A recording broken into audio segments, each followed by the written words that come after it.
Olá, me chamo Thiago Gil e sou médico anestesista e pesquisador voluntário do IPQ. Realizo pesquisa clínica com o uso do anestésico isoflurano em anestesia profunda para o tratamento de transtorno depressivo resistente.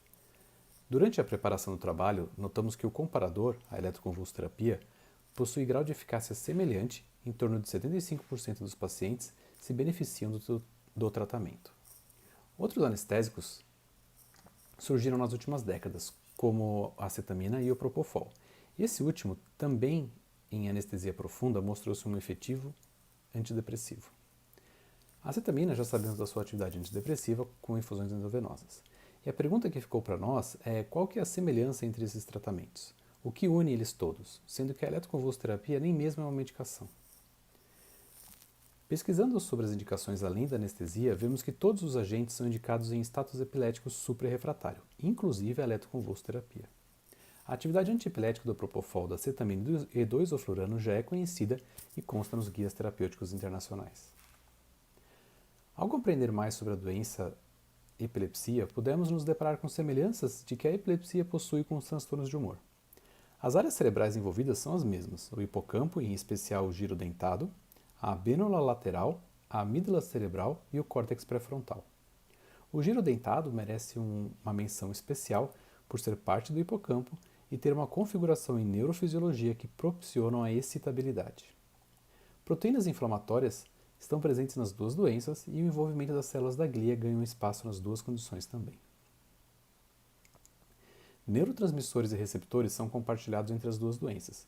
Temos o glutamato, o GABA, canais de íons e receptores como NMDA e AMPA na gênese e manutenção da epilepsia.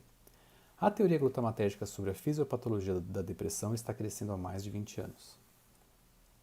As duas doenças também compartilham a sua história natural. Possuem a neuroprogressão, onde os episódios são tóxicos para os neurônios, o efeito Kidling, que mostra que crises epiléticas e antidepressivas são mais frequentes caso o episódio depressivo anterior não tenha sido totalmente controlado.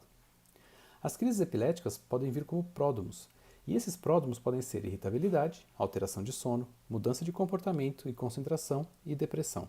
Isso lembra alguma outra doença? Nas duas doenças vemos a hiperativação de áreas centrais do arquicórtex. Hoje sabe-se que a depressão é a hiperatividade de áreas cerebrais e não a hipoatividade de áreas cerebrais. Abdala e colaboradores mostraram através de ressonância magnética funcional que a conectividade entre áreas profundas do cérebro está aumentada na depressão e as áreas superficiais do neocórtex está reduzida, hipoativa. Quando um paciente é tratado com cetamina, essa hiperatividade e desconexão se regula e os sintomas depressivos se resolvem. Essa é a nossa hipótese central. As doenças do humor são uma expressão da doença epilética em um circuito específico do cérebro. Se a pessoa estiver com hiperativação ou epilepsia só no hipocampo, o sintoma principal será de humor apático, dificuldade de concentração e de memória.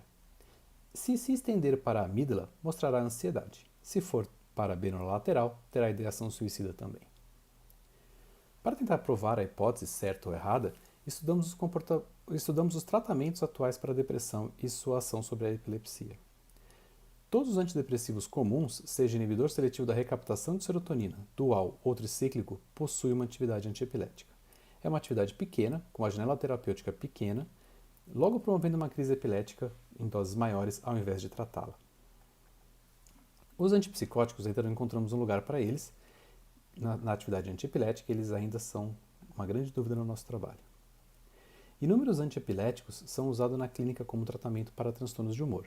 Eu não sou o primeiro a notar isso, Bialer já notou isso, mas em seu artigo ele alegou que a indústria tem interesse em reposicionar uma medicação para reduzir custos de pesquisa. Você pode me dizer, basta fazer um eletroencefalograma para saber se o paciente está em crise epilética e já resolveria o problema.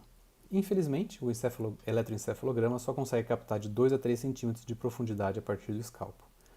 O melhor exame seria a ressonância magnética funcional e já temos essa comprovação, seja no trabalho do Abdala que te falei, ou seja em trabalhos que mostram que cérebros de pessoas em depressão têm uma hiperconectividade no Default Mode Network.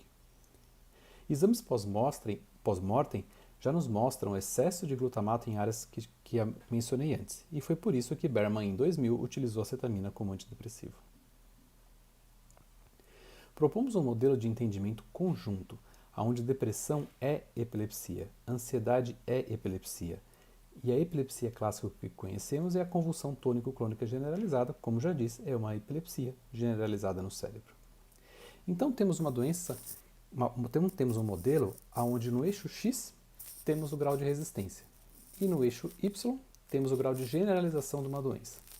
Uma doença generalizada, mas pouco resistente, se mostra uma crise epilética facilmente tratada com uma medicação antiepilética só. Uma doença mais contida, menos generalizada, mas muito resistente, se mostra como depressão resistente ao tratamento. Esse modelo é importante por unir as duas doenças em uma só entidade e compartilhar tratamentos e medicações. Devemos testar todas as medicações antiepiléticas para a depressão. Como saber se uma molécula é promissora? Se ela for capaz de resolver a crise epilética in vitro, ela é uma molécula antidepressiva promissora. Podemos testar medicações para outras doenças que compartilham a hiperatividade ou crise epilética, como gênese, por exemplo, o Alzheimer, o autismo, a esquizofrenia e outras. Novas medicações para as duas indicações podem ser desenvolvidas e o modelo glutamatérgico dos transtornos de humor se tornar um modelo padrão e as duas doenças se tornarem uma só. Obrigado